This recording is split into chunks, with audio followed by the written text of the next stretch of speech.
Reporting to you live from the Dadpad. I see a lot of streamers trash, get a glad bag. Anytime I'm loaded up, know they big mad. Can't you see we going live? I know you feel the vibe. Reporting to you live from the Dadpad. I see a lot of streamers trash, get a glad bag. Anytime I'm loaded up, know they big mad. Can't you see we going live? I know you feel the vibe. Hey guys, it's me again, Greg with DadpadGaming. This time with my long-awaited review for none other than Horizon Forbidden West. Before we get started, it's my responsibility to be completely transparent. Horizon Forbidden West is my most anticipated game of 2022. And because I respect my audience, I trust that you will make the right decision on if you feel this review is biased or if it is 100% honest. With no further ado, let's get started. I finished Horizon Forbidden West a bit over a month ago now, and I've had some troubles with my most recent formula of processing my thoughts and ad-libbing my way through a review. Mainly because Aloy's most recent journey manages to do something that only few games can do. It made me feel something and taught me lessons. Lessons about myself, lessons about others. Through Horizon's fully realized characters, I learned that just as much as we are different, we are the same, and sometimes the people that we are closest with in terms of backgrounds and genetics can be the people that are truly the most different from you. I learned that despite these differences and similarities, it's quite possible that we can all find a happy medium together. I won't get into too much lessons that I've learned as we tread too far into spoiler territory, but there are lessons better off experienced through one's own lens here. Aloy's characterization is an interesting topic that must be discussed. I've seen a lot of people voicing their own opinions and actually disliking Aloy for reasons of being mean, disconnected, unrelatable. And honestly, some of that is true, but at the same time, that is exactly what drew me closer to Aloy. In a world that's coming to its end, Aloy is one of the chosen few who actually knows of Earth's imminent demise, and as a result, she ends up struggling to relate to those around her. She's struggling with the mundane concerns and motivations of others at a time that her personal goals are critical to everyone, despite the fact that they are ignorant to the perils that lie ahead. And as a father, this honestly depicts parenthood in the perfect light. It's extremely difficult to be invested in your children arguing over who gets the first 20 minutes in the bathroom while you're struggling coming up with ideas on how to keep the lights on in said bathroom. And that's really where Aloy finds herself in this particular game. Her larger perspective isolates her, even more so than her previous life as an outcast of the Nora tribe. After a while, this burden begins to weigh down on her. It renders her a bit more annoyed with the trivial concerns of particular people and makes it difficult for her to come to terms with her proclaimed title of the Savior. She understands that she's not really saved anything yet. She's only prolonged the inevitable apocalypse. She's flawed, preoccupied, and always thinking about the next move, and this makes it more difficult for her to connect with her closest of friends. Lucky for us and Aloy, we find that Varl, Aaron, and a few new friends are unwavering in their quest to prove that as isolated as Aloy feels, she's not really alone. And this culminates in seeing Aloy in a different light mid-second act into the end of the game. No longer is she just helping with other people's problems to help to resolve greater issues, but now her friends are helping her with her own problems, and in turn, the Earth's pending doom, and even her own failures as an individual. And by the time the credits roll, Aloy has grown into a respected leader who understands she is not in this alone, and it's okay to accept and ask others for help. I could go on and on about character development, underlying themes, and so on, but of course, there are other things about this game that we have to talk about. The world of the Forbidden West is one of many things. There are places to discover, puzzles to solve, items to collect, and Goliath machines to defeat. The map of the Forbidden West is extremely large, very diverse, and there are so many different things to do, it's hard to tell you all of them in one review. Whether you want to race on mounts, you want to climb mountains, you want to deep sea dive, all of it is here. And just as much as these tasks are present and diverse, there is loot to support to give you reason to want to do those things. And that's before we even get into any of the side missions. There are your smaller missions, which are errands. Those are really kind of one-shot, one-done deals. There are contracts that involve tracking, hunting, and looting particular machines for their parts. And then there are your actual side quests that play out like missions in The Witcher 3. They are stories that are interwoven into the greater world, and by playing those side quests, it actually changes the world around you, sometimes in ways that are extremely rewarding. And if you want to talk about combat, Horizon Forbidden West absolutely brings the goods.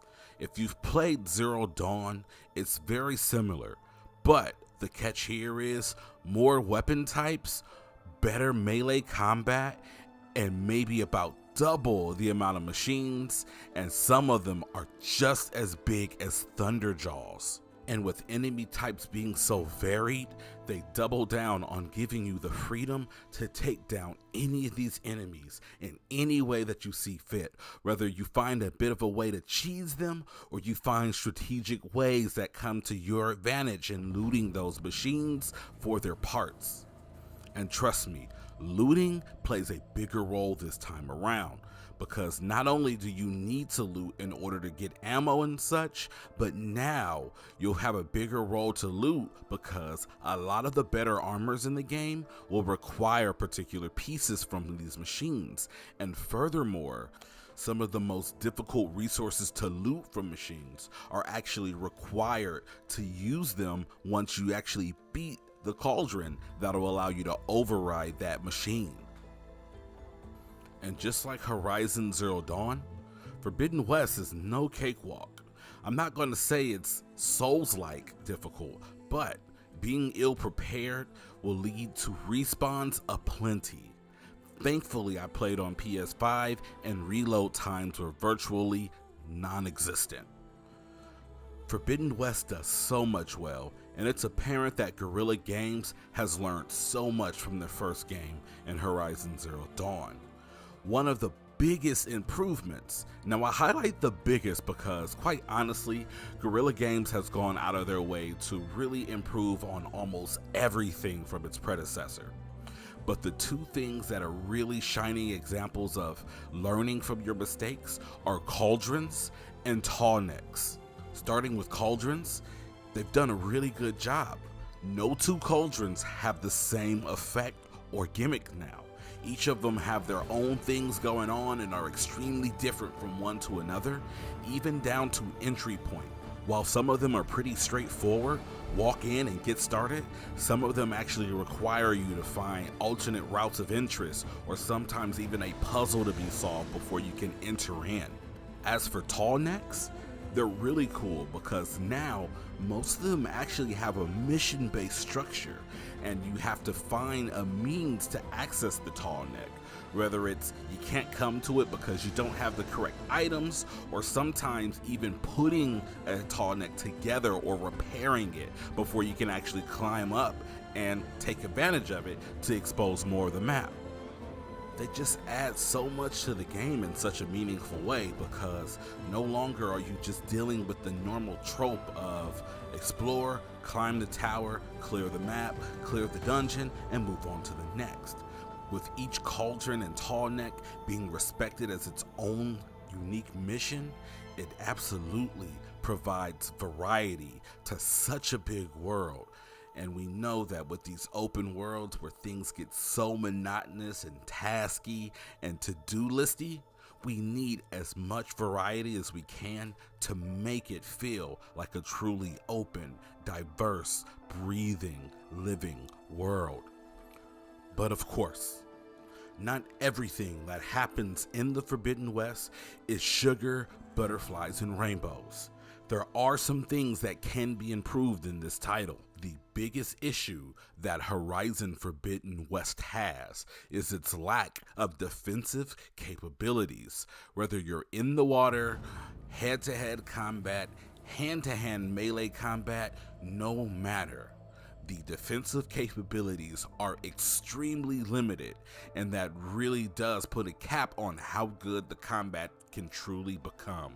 I cannot stress to you how often I decided to go back into hiding when I was in a fight with large numbers due to the fact that I could not protect myself other than using raw offense. I will also say, as vast, diverse, and beautiful as the open world is in Forbidden West, it does become a bit of a chore to travel through. I would have liked to see them introduce more interesting means of traversal, though there are a couple of twists that make traversal a little bit more interesting. Well, kinda, I guess.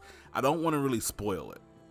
But even once you unlock this particular ability, it doesn't necessarily make it more engaging, it just makes it a lot easier. I'm really sad to say that as beautiful as this world is, once I got to about the midway point, I spent a lot more time fast traveling than I would have liked to. And also, while this is a really small and odd complaint, it really annoyed me how close the camera zooms in when Aloy is crawling through tight spaces. It makes it so that you can't really see anything or where you're going. You just see Aloy's back, and for me that was really annoying. And while my experience wasn't riddled with bugs and glitches, I will say that I ran into a couple glitches.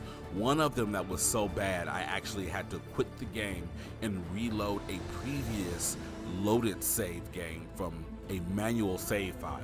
Now, from what I understand, those issues have been patched out for the most part, but I do have to mention, I literally had to go back again and reload a save that I manually saved just for safekeeping. Horizon Forbidden West is in no form a perfect game, but it is absolutely a masterpiece with fully realized characters, character development that I appreciate to the fullest, and a beautiful, vast world that has provided me with some of my favorite moments in video games of 2022. I'm gonna give Horizon Forbidden West a 9.5 out of 10.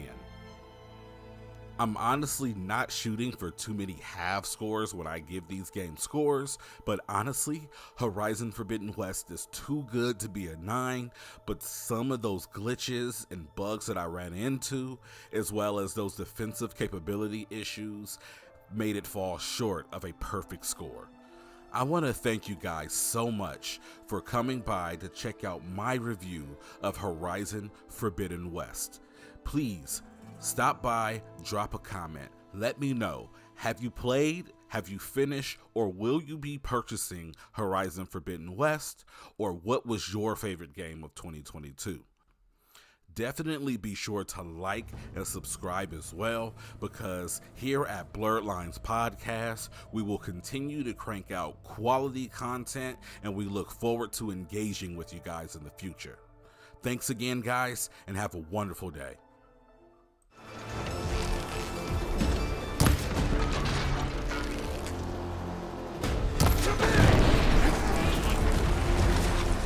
Got them all. So,